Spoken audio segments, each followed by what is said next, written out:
Assalomu alaykum qarindoshlar, qanday ahvolinglar? Mush vaqtinglar xayrli bo'lsin. Hammamiz bilib turgandek, Uyg'ur kishilik huquq qonun loyihasi imzolandi. Intayin xush bulduk cümlen özüm ve dünyanın her qaysi joyidagi qarindoshlarimiz hammasi intayin özlerindeki minnattarlığını, qizg'inligini hem intayin xo'sh bo'lganligini bildirib, Facebook, WhatsApp'lardan nurg'un tabrik so'zlarini qildi. Erki efendim sizmi bu to'g'riliq men bilan o'xshash deb o'ylayman. Shundoq bo'lsa azroq fikringizni bersiniz. Assalomu alaykum. Butun dunyodagi barliq aziz millatim, Sharq Turkiston xalqim. Sizlar bilan yana tekrar ko'rishganligimdan ko'pdan ko'p xush qolman. Bayatın G'ani efendim deb o'tgandek, tunugun millatimiz uchun bir tarixiy bir o'zgarish kuni deb hisoblasak bo'ldi. 12-3 kuni, ya'ni Amerikaning senatida 406 ovoz bilan bu Uyg'ur inson huquq qonun loyihasi senatdan o'tdi. Endi 180 kun, inanchi bir necha kun yodimda yo'q, bu uzun kelgusi, uzoq qolmagan kelgusida mening bilishimcha 10 kun atrofida bu saqlaydi ekan va Donald Trump sunadigan ahvollar bor ekan. Uni da o'tib ketgandan keyin bu to'liq bir qonun bo'lish tartibiga kirdi ekan. Ammo nima bo'lmasin, men bu qonunning imzolanganiga ishonaman. Bu sebepten ben cümleden şu Şarkı Türkistan cezalarında yetivatkan, kan jiranın içinde turvatkan aziz milletim, aziz halkımdan neticesi de oylayman. Hem yani şu sebepten bizge, şunda kıyın vaktin özde bizden yanımızda tuğan, bizden kollagan, bizden ahzarımızda, derdimizde anlayan, dünyada faşist bir Xitay diktatör hakimiyetiga Uyghur milletinin yanında biz var. Biz sen bilen bille degan mush eng chong signalni bergan bu qonunni ma'qullashga ovoz qo'shgan barliq senat rahbarlari va Amerika hukumatiga o'zimning ko'pdan ko'p millatim nomidan zulm ichida turayotgan, irqiy qirg'inchilik ichida turayotgan Sharq Turkistondagi millatim xalqim nomidan men ko'pdan ko'p rahmatimni aytaman. Rahmat. Nurg'un kishilar hayron qoldi. Menmu hayron qolgandim. Jami bununla imza atmakçı olan vekilinin sani 407 iken. Bir yerde 406'sı imza etip de koşulup, birisi karşı iken. Hem de demokrat uslubu da hakiki demokratiya usulü bol deganini bildirish için qasdan birisi karşı çıkandak qo'ydi ekan deb o'yladim. Hem de muşunu tabriklab, men qarindoshlarimiz o'xshashlar özümün hayacını basamay, Facebook'a aşın tebrikler bir narsa çıkarsam, bir neçisi kıska bir narsa fikir yazıp koyuptu. Onu qog'oz üstü yazıp koyduğum birinin mi kim okudu, nemege paydası var deb yazıp koyuptu. Acımınca hem de düşündürüp mi koydum. Hem de paydası ziyiniga kelsak, ziyin bulduğu iş emas bu. Bir Uyghur milletinin, yani bu vatansiz kalgan Uyg'urning kishilik huquqini chet elda bo'lsa-mu, bizni qo'llayotgan boshqa davlatlar bo'lsa, moya turib, e'tirof qilib, qo'llab berishning o'zi bir cho'ng ishda bu. Ham buningdan nima ish chiqadi desak, masalan, Hong Kongniki imzolangandan keyin yerda qalaymaqonchilik Besiqti deganimiz namoyishlar to'xtab qoldi degan gap emas. Ilqay gazlar bilan zaharlik bir narsalar dori aralashtirgan suv chechish, kaltaklar bilan urush degandeklar azob qolgandek bilindi menga. Ham shu rasmiy ijro qilmasimi, ash narsaning ta'sirida bu o'tirib chiqqandan keyin u xalqaro besim bo'ldi degan gap bunga. Ham siz bu Hong Kong'daki işleri qarta şu kişilik hukuku meselesi bularınki namayişlariga ve keyingi işlariga qandaq ta'sir bo'ldi ham bunday kimi bo'ladi degandek mundaq ko'z qarashingizni bir deb o'tamsiz? Albatta, Hong Kong'niki mening yodimda qilishicha 11 ayning 28-kuni bu 11 ayning 28-kuni Amerikada mening esimda qilishicha bir rahmat etish bir bayram bor. Bu bayram munosabati bilan bu Hong Kong'niki inson huquq qonun loyihasiga Donald Trump efendim imzo qo'ydi. Buni yana bir qator Hong Kongning xalqining tarafida turib bu imzoni qo'yganlikqa Amerika prezidenti Donald Trump va senat rahbarlariga men millatim zulm ichida turayotgan millatim nomidan yana bir qator rahmat aytaman. Men shundan keyin Hong Kongdagi vaziyatni ko'rib, mana xabar qiziqqandan keyin ko'rib keldim.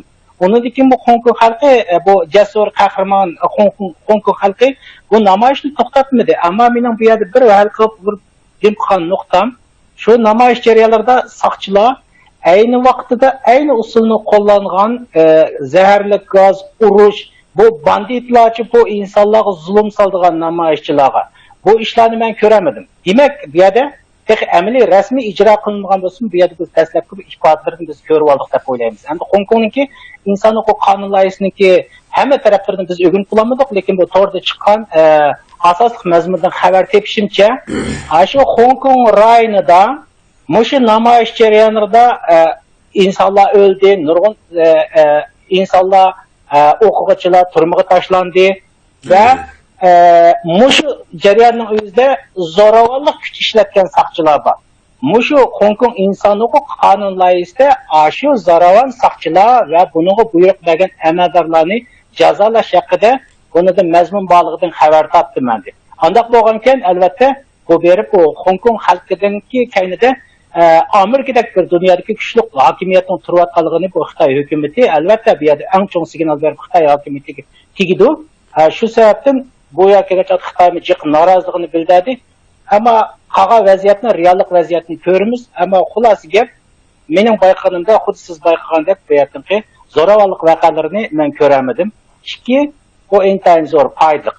Demak, bu yerda Amerika hukumati mushu inson huquq masalasida demokratiyani so'ygan, erkinlikni so'ygan, o'zining haq huquqida ching turayotgan xalqning biz kaynida deganlikniki bu tipik shior kandi. Rahmat. Endi asosli temamizga kelsak, mushu Uyg'urlar uchrayotgan irqiy qirg'inchilik bilan boshqa millatlar uchirgan irqiy qirg'inchilikning o'xshashlik va farqi mushu to'g'risida ozroq muloyiza qilishayli deb o'ylagandim. Mushu ijtimoiy tarmoqlar bo'lsin, sotsial media, mushu Facebook chiqarayotgan narsalar bo'lsin, ashtam qaraydigan bo'lsak, biz bir turkum endi oldida mushu irqiy qirg'inchilik deb ochiq o'tirib qo'yib tashviq qilayotganlar endi bir qadar oz. Buning qo'shilib chetdaliklarmi bor buni tashviq qilayotgan. Mushlarning ichida mushu ba'zi bir chetdalik qarindoshlarniki so'zlagan so'zi qo'lig'imga kirib qoldi. Ular nima deydi desa, bu endi burunqi yahudlarning ishig'im salpal o'xshab qoladi ekan, lekin biz buni irqiy qirg'inchilik deb biz deyolmaymiz. Bu bek nozik masala, bizning urug' tuqqunimizni uchrab boqmagan. Hozir bu tez sharoitda hech kimniki ishongisim kelmaydi. Biz moya turib sizlar chiqargan rasmlarni, videolarni ko'ryapmiz. Shuni biz palon pustan deb sizlarning oldinglarda uchiq deyolmaymiz deganda gaplarni degan so'zlarni angladim. Endi u to'g'ri-ku, ular yo yer berib ko'midi, yo medialarda ya xabarlardan chiqolmaydi dedik narsalarni. İntayin maxfiy tutadi. Shunga bu chetdaliklar nurg'un narsani bizning chiqarayotgan narsalarni ko'ryapti-da. Ular shunga ham ochiq bir nim deyamasligini aniq. Lekin qarindoshlarimiz orasidami burunmi chiqqan-ku, bu degan madaniyat qirg'inchiligi, etnik qirg'inchilik, digil bo'lamdi bo'lmamdi deb irqiy qirg'inchilikdan eg'izg'imi olamidi? Endi mushundaq o'ylayotgan mushu bir irqiy qirg'inchilikni madaniyat qirg'inchiligi va yoki buni nimdeb musulmon davos qilaman deb yana oilaga yo'tkab gapni o'zgartib boshlab yurganlarja endi mushunga bir endi uch quyruq bir narsani selishtirma xarakterlik bir muloyiz qilsak deb men azroq rasmlarni tayyorlagandim. Endi men yetib chiqasam siz ko'ramaysiz aqchon. Bu resim Facebook'larda bor. Bir parça resimning ichida Yahudilar yermida Uyg'urlarniki hozirgi lagerdagi ahvoli degandek ashtaq tiziqliq. Yahudilarniki Yahud deb xat yozib, inglizcha yoziqliq. Uyg'urnikiga Uyg'ur deb men yozib rasmni qilib qo'ygan. Endi siz uni ko'ramaysiz deb shuni sizga tushuntiryapman. Buni shu qarindoshlarimiz mishada ko'rdi maydonda. Endi shu Yahudilar uchirdi bunda qirg'inchilik degan. Mash Afrikalarda shu uchirgan ishlar bor. Endi kinolarda to'liq ko'rdik. Shu Yahudilarniki narsa ta hozirgacha kinolarda bor-da. Hammamizga tonish, shunga eng tipik misol xarakterli qilib shu Yahudilar bilan selishtirib ko'rsak degan maqsadda bu rasmni qilgandim. Ama şu resim bilan selishtirgash bir muloyiza qilsak, men o'zimning shaxsiy fikrimni azroq desam, bu %100 irqiy qirg'inchilik. Shu burun kinolardagi narsa bo'lsin, tarixiy hujjat film bo'lsin, ashlar selishtirilgan bo'lsa, endi o'xshashda. Endi sizningki ko'z qarashingizni bir anglay deyman bu to'g'riliq. Hozir ekranda chiqib mana resim. Assalomu alaykum. Yana bir qatim vatandoshlarimiz Mao temini aman G'ani afandim ancha-muncha xabarda bor biz o'rganib ko'rayotgan. Facebook'larga baya G'ani afandim degandek shu bizning irqiy qirg'inchilik ahvolimizni dunyoda zulm uchirgan Yahudilar bilan ko'p selishtirishga kirishib keldik. Ham boshqa qarindoshlarimiz ham G'ani afandim shunday qildi. Bu yerda irqiy qirg'inchilik masalasiga uchirgan millatlarni hisoblab kelsak dunyoda ko'p. Masalan, eng burun irqiy qirg'inchilik uchirganlar armanlar bor. Uning keyindan Yahudilar bor. Ma yaqinqi zaman qismida masalan Bosniyaliklar, Ruandaliklar, vaqt kelib qolsa yana Sharq Temurliklar va Janubiy Sudanliklar bu tipik irqiy qirg'inchilik uchirgan millatlar. Yana masalan Iroqning shimolidagi Kurdlarmi Saddam hokimiyatining irqiy qirg'inchilik uchirgan ximiylik bombalar orqali bir rayonga kirib, oqni qora, qorni oq demay, cho'ngni kichik demay etib o'ldirgan. Hamda mening bu yerda to'xtalgan temam qaysi desa, mushning ichidagi eng tipik bo'lgan millatimiz, xalqimiz doim kino, televiziyalarda Yahudi qirg'inchiligi to'g'riliq biz hozir ko'rib turyapmiz. Bu to'g'riliq ko'p kinolar ishlandi, dokumentar filmlar bor. Menimcha ko'p insonlar Yahudi qirg'inchiligini yaxshi ish bo'lmagan chaqda tushunsiz bor deb o'ylayman. Endi biz bu yerda tipik meniki siz boy degandek bu Yahudilar bilan Uyg'urlarning irqiy qirg'inchilik uchrash ahvolini Yahudilarning uchirgan va Uyg'urlar uchrayotgan irqiy qirg'inchilik ahvolini men bir o'rgangichi bulistim bilan selishtirib ko'raman. Mening bayqaganlarim bunda, G'ani afandim qarang. Biri irqiy qirg'inchilikni yurgizayotgan hokimiyatga qarasak, bu tipik diktator hokimiyat, birli partiyadan tashkillangan hokimiyat. Ya'ni 1933-yillarda Hitler taxtga chiqqandan keyin birli hokimiyat shakli o'zgargan. Masalan, Hitlerning tashkillangan SSchilar, bular SAchilar partiyasini talfiks yo'qotgan. Bu yerda birli diktator hokimiyat. Bundan boshqa bugun qarasa Xitoy kommunistik hokimiyati Uyg'urlarga irqiy qirg'inchilik yurgizayotgan Xitoy kommunistik hokimiyatimi birli hokimiyat, birli partiya. Ondan başka mesela Yugoslavya'nınki qarsak, Yugoslavya'nın birli partiya, Saddam Hüseyin'nin birli partiya, ya da birlik kelgan degan so'zim xato, birli diktator partiyaning bo'lishi. Bu irqiy qirg'inchilik yurgizishning birdan bir sababi ham diginni qila oladiganining birdan bir isboti. Ikki, irqiy qirg'inchilik yurgizish uchun bu davlatlarda bir ideologiya yaratmoq lozim. İdeologiya yaratilishi kerak. Bu qanday ideologiya degan vaqtning o'zida o'zini ulug' millat boshqa millatlarni past millat deydigan ideya yaratilishi kerak. Ayni vaqtida Hitler hukumatini 1933-yili ayni vaqtdagi Germaniya podshosi Hindenburgni ag'dirishdan avval butun sotsial mediadagi tashviqotida Yahudilarni dushman demagan taqdirdami o'zini dunyodagi birinchi ulug' millat, birinchi buyuk millat degan tashviqotni boshlagan, shu asosda xalqda integration o'zining xalqiniki o'ziga jalb qilgan. Ammo shu asosning o'zida ya'ni Yahudilarni o'zining dushmanlik nishoni qilib turib ko'rsatgan. Endi bu yerda demakchi bo'lgan nima desa, o'zini büyük millet başkalarını pes millet deb qarash. Bu yerdagi tipik misol 33-yili Hitler taxtga chiqqandan keyin biroqli Yahudilarni qirgan emas.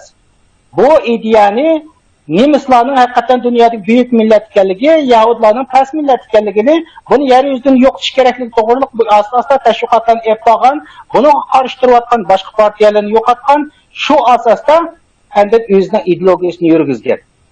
Ikki, bu yerda men o'rgansak concentration camp, jazo lagerining bo'lishi. Men masalan Bosniyaliklar va boshqalarga jiqselishtirmadim. Bizniki o'xshash, hatto men Ukrainaning Krakow shahriga, bu jazo lageri bo'lgan Auschwitz degan bu jazo lageriga men bordim. Men berib ko'rdim. Bu jazo lagerlarining qurilmasi bugun biz mediada ko'rilayotgan jazo lagerlariga o'xshash. Yani bu faşistlarning, nasistlarninki Xitoy Kommunist Partiyasiga o'xshash bu usuldagi jazo lagerining tashkillanishi. Bu jazo lagerining tashkillanishi ayni vaqtdagi nasistlar hokimiyati bilan bugungi Xitoy Kommunist Partiyasining millionlab mablag'ni silish orqali qurgan bu jazo lagerining ikkisiniki qurilmasi usullari o'xshash. Uchinchidan, bularning aldamchilik usullari o'xshash. Ayni vaqtda nasistlar hukumati Yahudilarni erkiy qirg'inchilik yurgizishdan avval ularni biroqli o'ymay, xuddi kinoda ko'rsatayotganda o'ymay kirib o'tirib biroqli otgan emas. Qarshiladimu ayni vaqtida jazo lageriga kamplarga solgan. Sizlarga ish beramiz, sizmi madaniyatli millat, bizdek madaniyatli millatdan bo'ling, uni o'gining, buni o'gining, biz menjish yoda sizga ish berish, bunday shakllarni bu jazo lagerida olib boramiz deganlarni qilgan. Bu vaqtimizda faqat Yahudilar emas. Bu vaqtimizda sigallar, ermenlar, yani homoseksuallar shunday dedi. Boshqa nurg'un insonlarni yig'ish orqali bu yerda bir to'plamni bu yerga yiqqan. Shuning asosida boshqa millatlar az uchirgan bo'lsa-mu, bu yerdagi nishonini, asosiy nishonni bu yerda Yahudilar qaratgan, boshqa millatlar asta-asta chiqib ketgan deyishki bo'ldi. Jazo lagerining bo'lishi. Endi jazo lagerida jazo lagerini bu diktator hokimiyatlarning tutqa usulidagi birdan-bir o'xshashligi qaysi degan vaqtida biz Sharq Turkistonda ko'rib turyapmiz. Sharq Turkistonda jazo lageri bor, yana BBCning chet el muxbirlarining Sharq Turkistonga borgan vaqtida har bir insonlar shu jazo lagerini ziyorat qildi-ku. Ziyorat qilgan vaqtimizda shu yerdagi Uyg'urlarning bu yerga o'zi xalab kelganligi, jazo lagerida intayin yaxshi turmushniki, bu lagerda yaxshi turmushni kechirayotganligini so'zlagan. Men buni da hayron qolgan. Bizning millatimiz nadonmidi, dotmidi, dunyodagi buyuk millat mushundaq xatoliklarni sodir qilmaganmidi deb bu guvohlik berishdi. Men gumonlanib izlandim. Ayni vaqtida shu ikkinchi dunyo urushi mezgilida Yahudi qirg'inchiligi burun mushundaq ayni usulda guvohlik beradigan bu usul ayni vaqtda Chexoslovakiyaning Praga shahrida ochilgan bir jazo lagerida Yahudilarning ayni vaqtida mushundaq guvohlik berganlik voqealarini men topdim, izlab o'rgandim. Demakki bu yerda bu fuqarolar Yahudilar bo'lsin, Uyg'urlar bo'lsin bu jazo lageriga kirganlari majbur asosda shundaq deyishga majbur bo'lgan. Bu orqali shu nasistlar bo'lsin, Xitoylar hokimiyati bo'lsin, bu orqali o'zining qirg'inchilik qilmoqchilik bo'lganlikdan iborat bu razil niyatini yaxshi tashviqotlar orqali tashqi dunyoga ta'dazlab chiqargan. Endi yana birisi jazo lageri ochilgandan keyin albatta shundaq diktator hokimiyatlar bilan birlashib tijorat qilgan cho'ng korxonalarning bo'lishi. Ayni vaqtida Yahudi qirg'inchilik ettirayotgan vaqtning qirg'inchiligi boshlanish yoki kamplar ochilayotgan mezgilda dunyodagi cho'ng shirkatlar nasist hokimiyati bilan tijorat bilan ishlagan. Bugun Sharq Turkistonga qarasak, masalan, Microsoft va boshqa shirkatlarning u yerda bo'lishi. Buning yana Yahudilar bilan o'xshab ketgan ikkinchi yana bir alomatlari endi. Endi yana birisi bu yerda o'xshamaydigan nuqta qaysi degan chaqda ayni vaqtda ikkinchi dunyo urushi mezgilida o'xshaydigan nuqta qaysi ikkinchi dunyo urushi mezgilida Gitlerning ayni vaqtdagi davrda sanoat, ilm fan Yevropa bo'yicha eng qattiq taraqqiy qilgan, yangi texnikalar o'tirg'i chiqargan, yangi meditsina texnikalari, insonni qanday o'ltiradigan texnikalar. Bu texnikalarda Yahudlarni nishon qilib turib, qanday bir texnika chiqqan bo'lsa, shu texnikani Yahudlarga sinagan.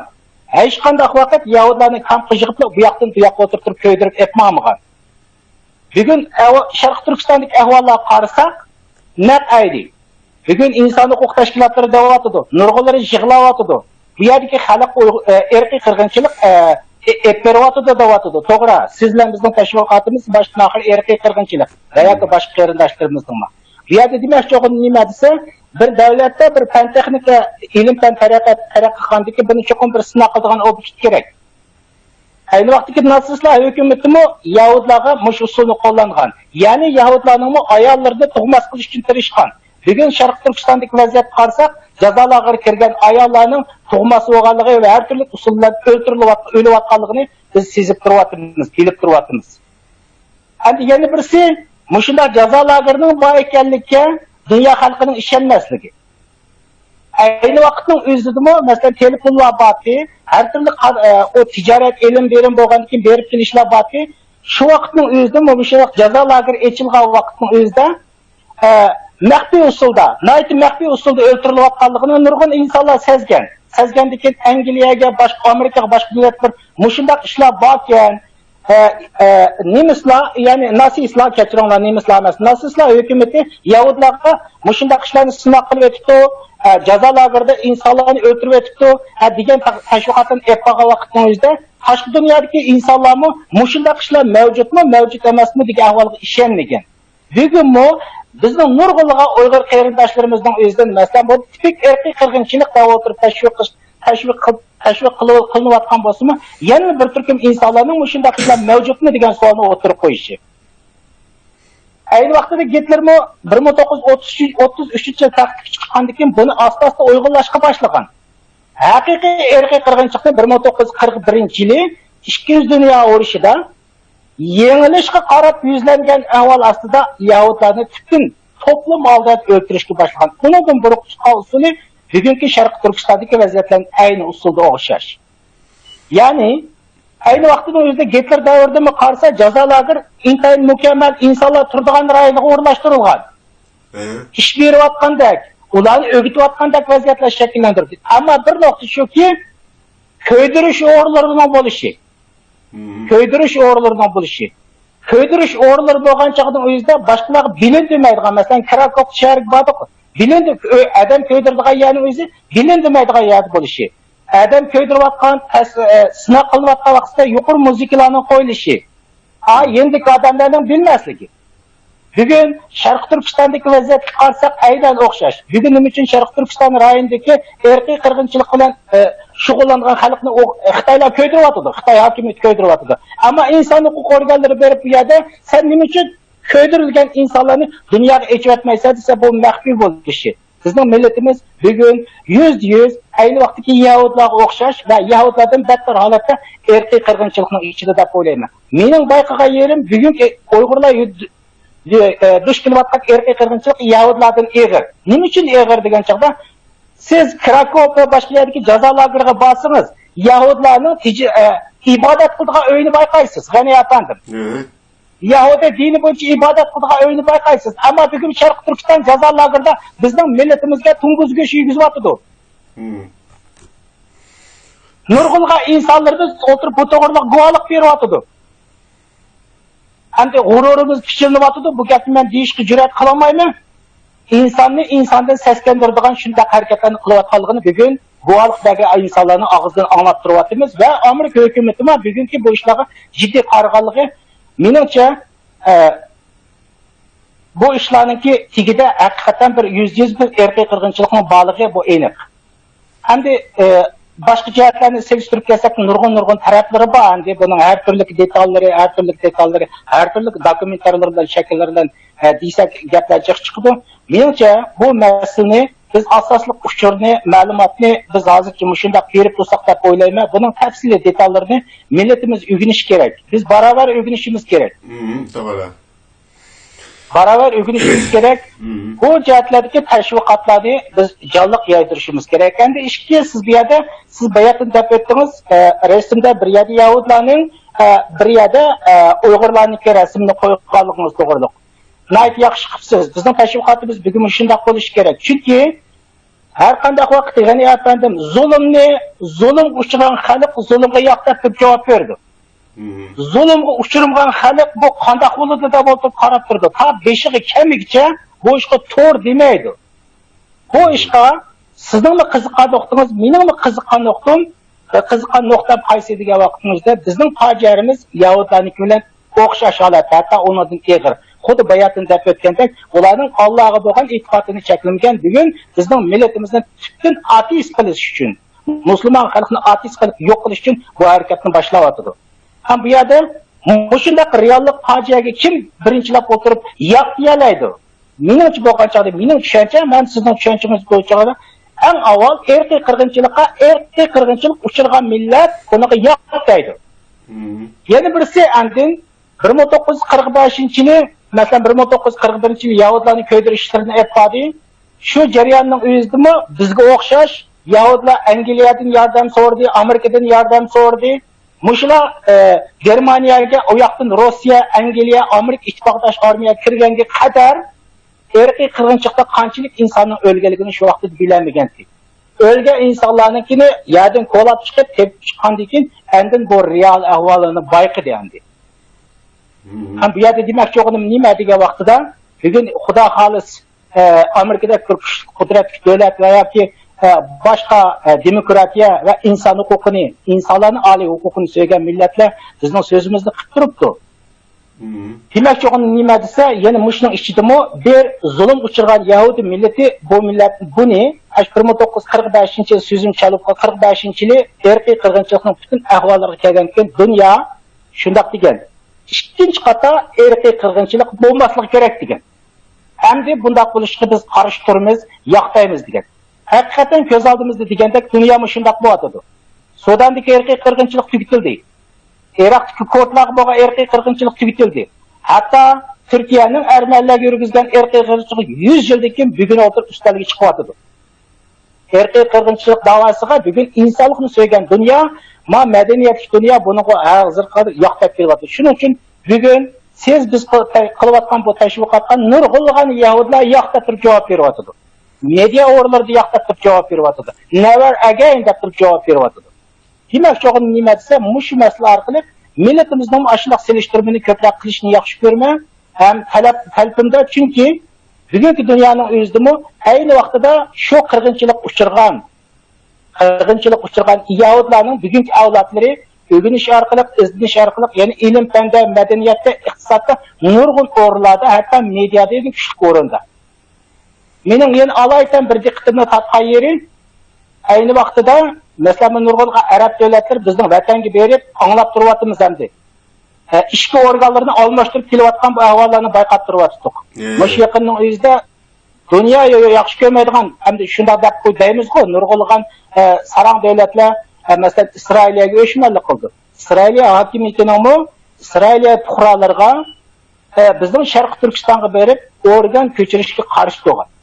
O'ylab qo'ying. Demakki bu yerda mayli insonning ustida azroq egiztaslik farqi bo'lsin, siyosat egiztaslik farqi bo'lsin, bu erkiy qirg'inchilikqa birinchilab o'tirib yoqtaydigan millat Yahudlar. Shuning uchun biz bu maslakaga vaqtimizda Uyg'urlar bilan Yahudlarni silishtirish orqali Yahudlarning ko'proq integratsiyani oshirish ham bu masalaga shular eng burun menimcha zulm uchirgan millat ashlar yoqtiyalaydi degan nuqtada jamiyatda bir sotsial mediada bizni bir qo'llash imkoniyatiga oshirish orqali butun dunyo xalqlariga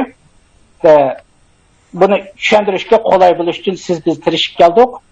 Endi ashundaq meniki maslik beradigan javobim. Endi yetarlik bo'ldimi, bo'lmadimi bilmayman. Mumkin qadar barobar o'rgansak, o'rtaq o'rgansak, tiligim shu, orzuyim shu, bu masalani millatimiz 100% erkiy qirg'inchilikda qabul qilish kerak, shunday tashviqotlarni jiqilish kerak. Bu erkiy qirg'inchilik masalasi bizni mustaqillikqa olib boradi. Qarab baqsin, Saddam Hüseyin bomba atkan, Kurdlarga bomba atkan, erkek kırgıçlıkla şugullangan Irak ne oldu? Bugün Irak halkı neçe yıllık O'rta Sharqdagi başına Şimali Erbil rayoni teröristlarning hujum uçurmadı. Darfur qanday bo'ldi? Darfur qirg'inchiligidan keyin Janubiy Sudan o'zining mustaqillikka erishdi. Sharq Temur qanday bo'ldi? Bu shunday bo'ldi, g'ani afandim. Bugungi dunyo Xitoydek bir rezil hokim, kichik davlatga kichik bitim harakat qilgan bo'lsa, Xitoydek cho'ng hokimiyatga cho'ng bitim harakat qiladi.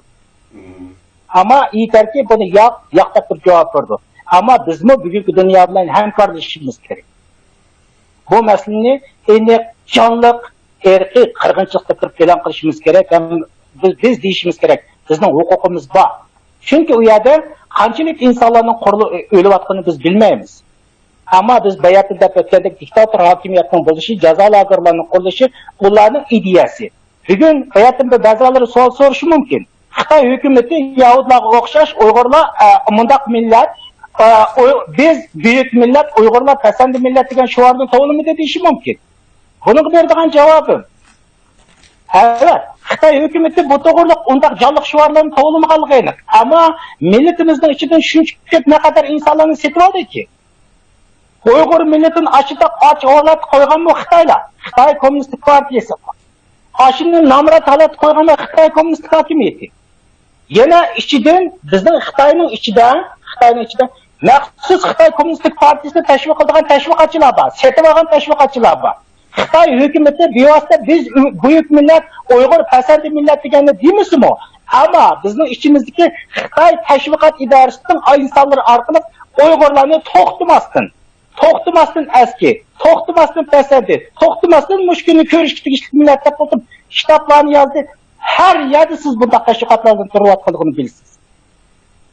Ammo Uyg'urning tarixini o'rganib kelsangiz bunda shu orqali qanday qilib degan chog'da diktator hokimiyat o'zining tig'i uchini zot bu yo'qolib ketsa bo'ladi ekan degan rozilik akilish uchun ashundaq rezil insonlarni setib oladi. Bu biz Sharq Turkistonda doim bo'lib o'tgan hodisa. Mening kallamga eng qattiq ta'sir qilgan bir sekund men deb beray. 1 minut men deb digim keldi. Bizning vatanning o'zida men ashkatlarni yamancha qanglaytdim. Uyg'ur degan shundaq madaniyatsiz millat, xaloq millat, undaq millat, mundaq millat. Men bir yezdan kelgan inson. Shu jarayonning o'zida men Sharq Turkistondagi G'uljiga bordim, Urumchi, Turpan ham yerlarga berib ko'rib keldim. Ko'rib kelish jarayonlarining o'zida bizning rayonda asha bo'lgan bo'lsa, hatto Turpanda ashaning bo'lmaganligini bayqadim. Bu nima uchun degan chog'da kommunistik hukumatning xastan mushundaq millatni nodon qoldiradigan, millatni to'xtamasdan o'tirib nodon qoldiradigan bu siyosat usullarini yurgizib kelganligini men bayqadim.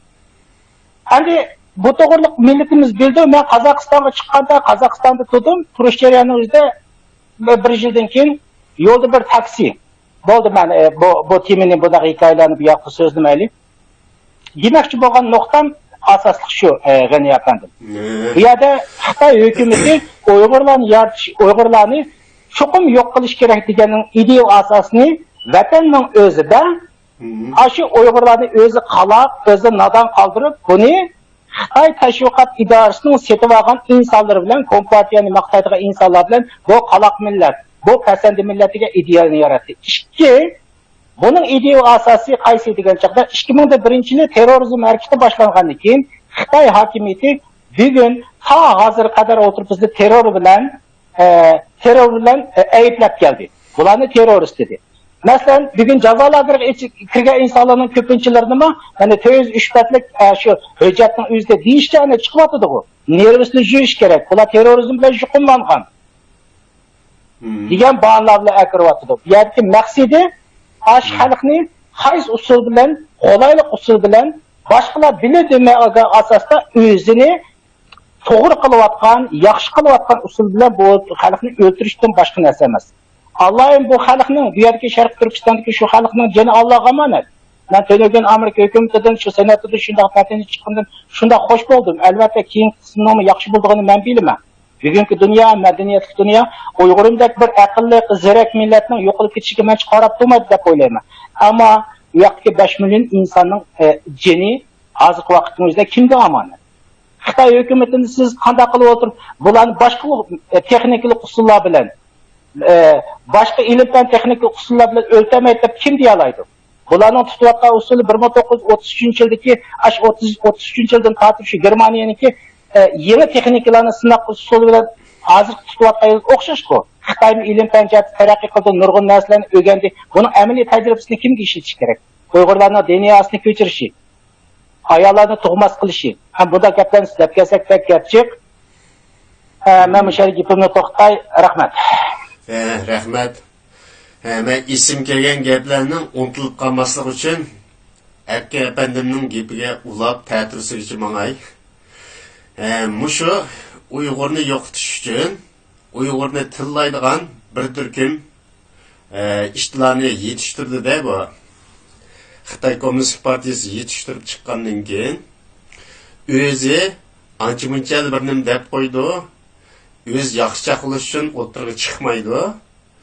Mushu Uyg'ur tilida Xitoylarga pul berib ashlarga tiltdi-da. Endi mana burun pul tutishib qoladi ham ashtaqlar bilan. Biz aslida bak nachar millat jumla debli gapni boshlasalar ashadli tutishib qoladim-da. Sen nim demoqchi bo'lding desam, rostqo, birisi qarsan qaloq, bizga o'xshash o'qib, ugunib, chatdan chiqib qolgan mingdan birchilik bor, qolgan hammasi qaloq tursa degandekli gapni boshlaydi-da bu. Chukurlig'i yeng mangda. Shuning bilan o'zidan savol so'rayman to'la. Agar Uyg'ur rost degandek pasanda bo'lsa, rost nachar bo'lsa, bu Xitoy 70 yil tutish nima ish qiladi? Agar asl nachar bo'lsa, axlatning o'rnini tashlasa bo'ldi, shundami? Lekin bu to'xtamay tutishdi. Birdan bir mushu Xitoy ziminin deb turgan o'zining chegarasining ichidagi mustamlik qilib olgan yerlarning hammasini 70 yildan tozalab keldi. Ashning ichida birdan bir bo'ysundiramay qolib qolgan mushu Uyg'ur. Şunu lagerni açtı-da bu. Qağalları lageri iç hacet bo'lmadi. Masalan, Manjularning soni ozi boshqa o'ttirib tugatdi. Mong'ollarga kelsak, tashqi Mong'ol bo'lgandan keyin ichki Mong'olni o'ttirib yetay desa, qamlashmadi. Shuning bilan bu Chingizxonning yana sho'lisidan qo'qadan boshqa bular. Aşı ondab bundab har xil yumshoq siyosatlar bilan familiyangni o'zgarsang, muncha pul daraja maosh qo'shib berman. Xitoy bilan to'y qilsang muncha pul, baho qo'yib, ashunda qilib tilmi yo'q, ismim yo'q hozir. 2010'da o'zgartirdi-da. Endi birdan bir o'zgarmay qolib qolgan faqat Uyg'urlar qoldi. Bu Uyg'ur ham madaniyat saviyasi azaldan yuqori. Bu o'zini Xitoy va dunyoda birinchi yoki Jungoda birinchi deb maqtay desa, bu Choshan millatining oldiga o'tolmaydi bu. Hatto Jonzularning oldiga o'tolmaydi. O'ttirchi saviyasini ilib etsak, Jonzularning yuqori. Shuning bilan bu amal yo'q. Bu Uyg'urlar yonchiqchitdi, o'g'irti degandan tashviq qilib baxtdi. Axir terror degan narsani qalpoqni kiygizib, andin bu talashga başladı xuddi ish o'xshash. Demak, bu yerda o'zidan ilg'orga bu hujum qildi, lekin toza qamlashmagan chog'da bir axla chumparasini ichib tashlab, mana lagerga ochiq oshkora. Ham bu o'ziniki ahli kallasida banas emas, balki 100 yil burunqi boshqa millatlar ishlatgan usullarni endi qildi. Hatta iç kurulmasını da doğrudu. Fakatla farklandığını o devlet bu devletin setip algan kameranı bekitti. Bu bir fark. Kalan hemines okşaş demek. Xitoy hiç bulmaganda 90 yıl ya 100 yıl keynide durdu diyenge fark yaptı mı? Başkalarla seliştirsak. Hem de ben bu Yahudilerle Uyg'urlarniki erkiy qirg'inchilik masalasini o'zim shaxsiy selishtirsam, biz kinolardan ko'ryapmiz, hujjatli filmlarni ko'ryapmiz, yahudlarni dahshat qirgan. Qurol bilan etayotgan, gaz bilan o'tirayotgan qilyapti-da. Endi bu 90 yil burungi ish. bundan keyin qat'iy bundaq ish yuz bermaydi deb %100 huddi qilib mundaq narsalar irqiy qirg'inchilik bo'ldi deb maxsus qonunlarni chiqargan. Buni Facebookka Qurbavidi ustozimizning qo'ygandi. 50-yilda chiqqan narsa deb. Bundan keyin faqat bo'lmaydi deb hammasi shundaq orzu umid bilan chiqqan narsa o'tirgan. Mana 70 yil o'tibdi. Bu uch oshkor o'tirib chiqyapti. Nurg'un yerlarda, masalan, hakkerlar qanchalik odamlarniki qanday kirdiganligi, qanday chiqadiganligi tizimligidan tortib chiqarib baxti. Ba'zi qisqa videolarni ko'rdik, rasmlarni bor. Ba'zilar oilalar telefon qilib anglayotdi, bizim ko'ryapmiz nurg'un narsani. Demak, mushu intayin demokratlashgan bir dünya hozir intayin tinch deb o'ylayotgan 90 yil o'tgan zamanda uch oshkor qirg'inchilikning bo'lishining o'zi ayni vaqtdagi Yahudlarning uchirgan qirg'inchiligidan hozir Uyg'urlarning uchirgan qirg'inchiligi eng dahshat, eng og'ir deb o'ylayman. Nima desa 90 yil farq bor. Yana birisi bundan keyin bundaq ishlar yuz bermaydi deb huddi qilgan ishlar bor. Lekin yuz berdi. Endi buni shundoq ochiq oshkor 100% irqiy qirg'inchilik ekanligini biz bilib tursakmi, buni eg'izdan chiqarayotgan odam intayin oz. Bizni qo'llaydigan davlatda ichib pishib ketib, ba'zilari ochiqdan oshkora bizga nurg'un narsalarni o'rgatyotdi. Davoni mundaq qilsa, mana mundaq qilsa, kishilik huquqini qilda tashlab bas qilmagandan keyin o'z oldi qilib oldi. Endi ma'kun kelganda biz tirishib, undaq qildik, mundaq qildik deb o'tirga to'kib talishib, necha kundan keyin mush to'g'riliq talash tortishim bo'larmikin deb o'ylayman. Biz qilganda. Ben saqla.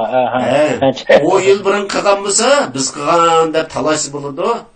Hozir isimni qilishcha bu layin o'tirib qo'ygan Christopher Smith degan millat vakili, Amerikaning parlament millat vakillari deyman isimni qilishcha. O'sha odam o'tirib tashlagan narsa imzo qo'yinglar mana deb. Mening bilishimcha shunchalik. O'sha odam o'tirib qo'ydi, biz o'tirib qo'ymadik, bizning qarindoshlarimizning ichida o'tirib qolgan odam yo'q. Endi bu tugidi. Endi mushu erkak qirg'inchilik masalasini yana takrorlasam, Yahudlar bilan Uyg'urlarni selishtirsak, Uyg'urlarning narsi tehi yoki hujjat film yoki kino bo'lib ishlanmadi. Shunga buni ochiq ko'ramidik. Lekin ularni to'xtamay anglab turyapmiz. Demak, bu eng dahshatli qirg'inchilik bo'lg'ashqa buni xalqarodan yoshirib, nurg'un uchurni to'sib oldi hozir. Bu amini oshkor bo'ldi. Bu aniq. Endi mush erkak qirg'inchilikni biz yaxshi tashviq qilolmagandan keyin erkak qirg'inchilikni elib borgan mundaq organlar va mundaq odamlar va deganni bizni qo'llayotgan davlatlar o'tirib tashladi. Oldingi qatamda mediayimizning biz so'zladik. Buni 20 JX idorasi va 8 shirkatni o'tirib tashlab berdi. Bu qora tizimlikdagi o'rinlar dedi. Endi ashinima 28 ni o'tirib tashlab bersa 28 chiqaramay 26 qilib qo'ydik. Dastlabda izlab berib oxiri tepdik. Kam bo'lib qolgan yerlarni. Shu diviziya JX'lardan Abdullaylik jamoat xavfsizlik nazorati tushib qoldi. Uni to'lg'ildik. Demak, ashlarni o'tirib tashildi. Mana mushu erkak qirg'inchilikni qildi, qora tizimlikka oldik, ko'ringlar deb tashlab berdi. Yana jim turib oldik. Tashviqotimiz bak suz bo'ldi. Ham odam soni oz buni qilib qo'ygan. Oxiri 9 odamning tizimligini chiqarib berdi. Yana intayin asta surtimiz. Biz doim bizni qo'llayotgan davlatlarning keyni qilyapmiz. Mana kishilik huquq 10 yil kechikib ketdi, Amerika o'z oldiga qilyapti.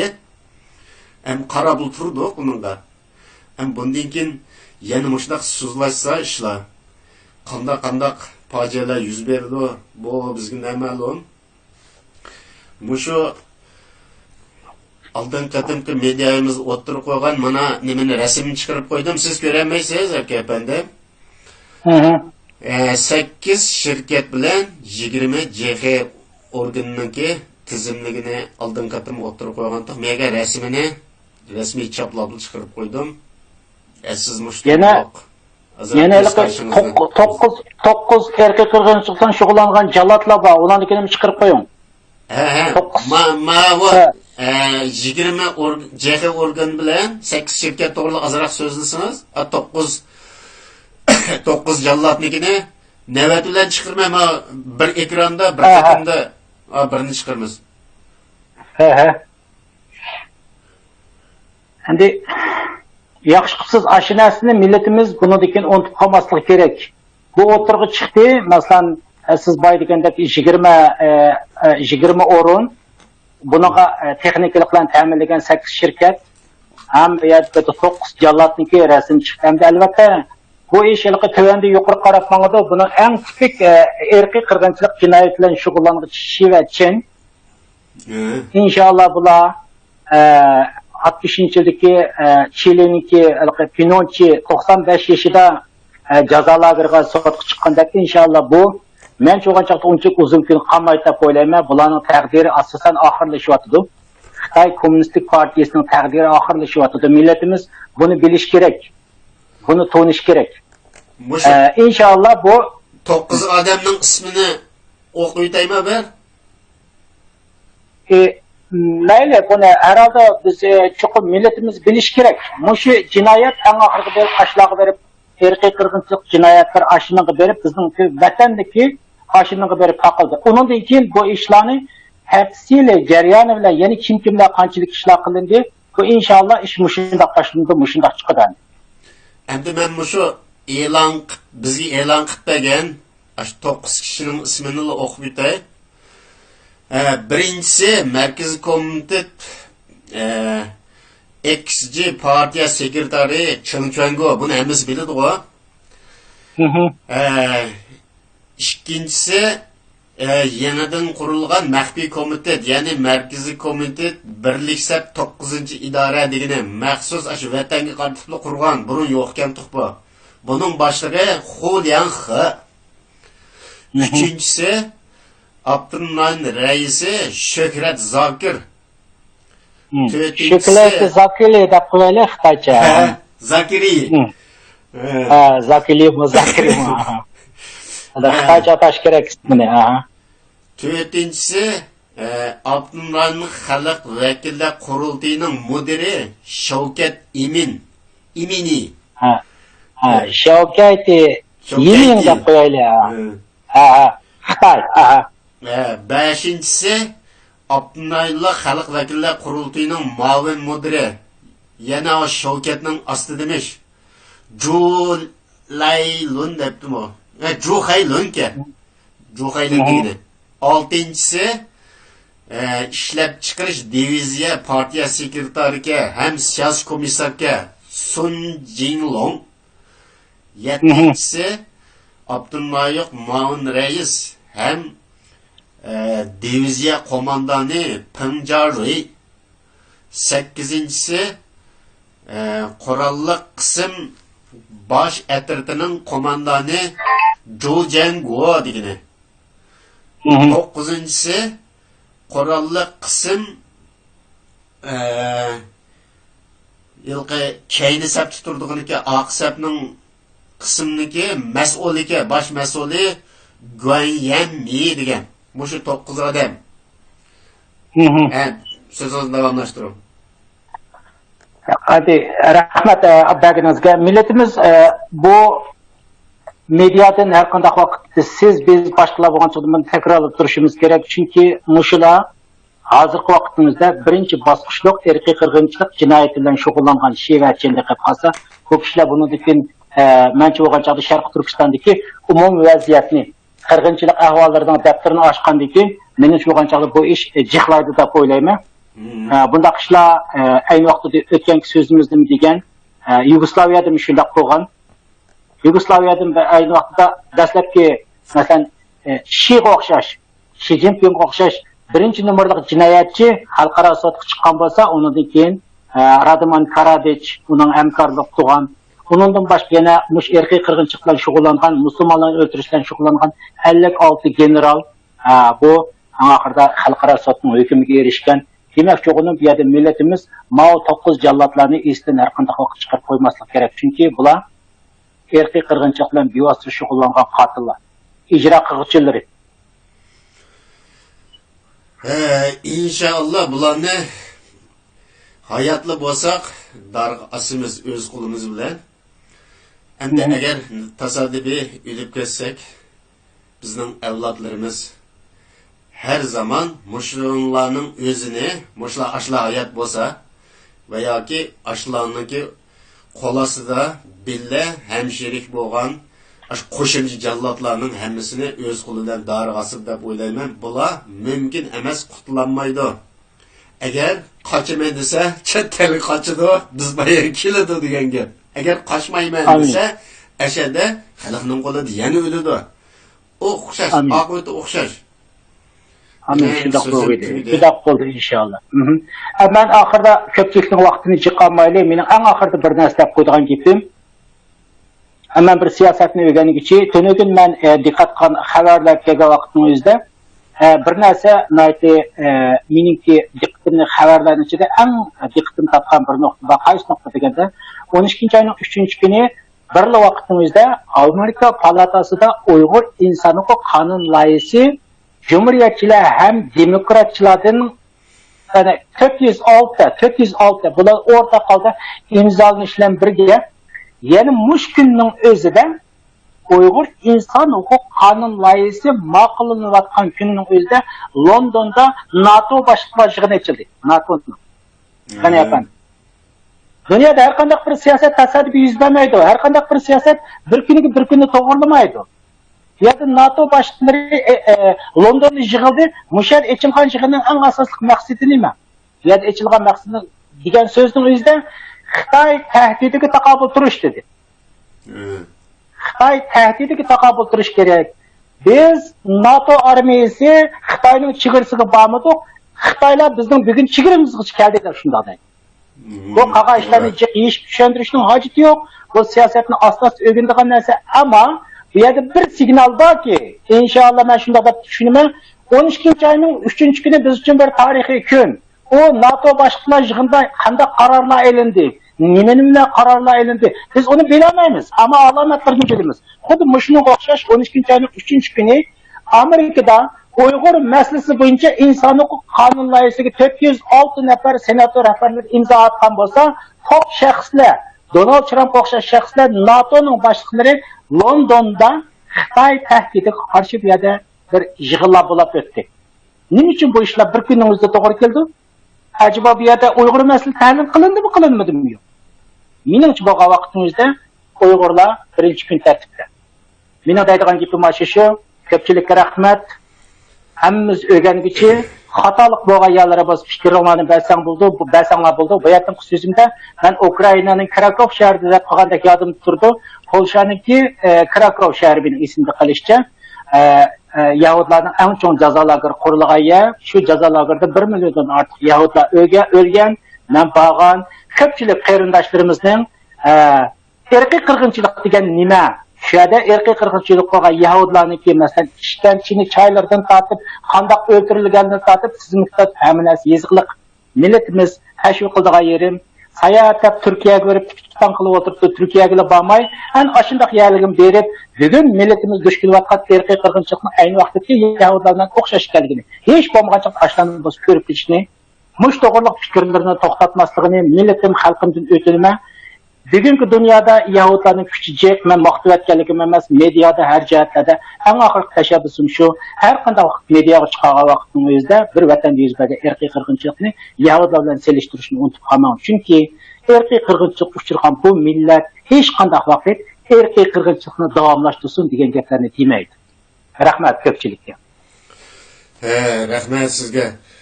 Yaxshi tushundirish berdingiz. Qarindoshlarimiz Şunun bilan bugungi suhbatimiz mishada oyoqlashidi. Bizning da'voyimiz, navbatdagi eng kuchli da'voyimiz Uyg'urlar irqiy qirg'inchilikqa uchrayotdi, ham uchrab keldi degan masala. Biz vatanning ismini adidan kesh talishib yurmay, ma haqiqiy eng kuchli da'voni qilaylik. Bu dunyodagi eng og'ir jinoyat ekanligini nurg'un qatim tushuntirdik. Ma'vu tashviqotni qilaylik. Media urushi hozir intayin unumi zo'r bo'lgan bir eng ashaddiy, eng yolg'iz dushmanga mediada eng qattiq zarb beradigan bir xil usul. Bu irqiy qirg'inchilikni beshiga kaygizib, buni davomliq biz mustaqil bo'lganga qadar mushbiti davomlashtirib mangamiz. Bundan keyin davoni taraq qildirib, ma'u medialarda texmo yangi uchurlarni biz bilsak, texmo ishkirlab, tafsili tushuntirishga tirishimiz. Boshqa qarindoshlarimiz-mo o'zlari turayotgan davlatlarning tillarida bu narsalarni ochiq atrofdagi qarindoshlarga tushuntirsa, bizni qo'llayotgan davlatlarning qo'llashiga erishish uchun harmay talmay mush erkak qirg'inchilik masalasini o'tirib qo'yib tursa deya umiddaman. Rahmat. Shuning bilan rahmat, ko'pchilik rahmat. 3 qatlik bu erkek qirg'inchilikniki yo'q, ma'lum o'tirg'i chiqishi mendan Facebookda bir qarindoshlarimiz so'rab ekan, buni qanday unim borigacha qisqa javob bergan, meni hozir vaqtda tushuncham shu do'stlarimizga yaskan deyman. Sharq Turkiston mustaqilligi uchun bir to'sh kechildi deb qarsak bo'ldi. Mening oddiy tushuncham shu. Rahmat. Rahmat. Yana ko'rishib turamiz qarindoshlar. Buguncha mishad oxirlashdi.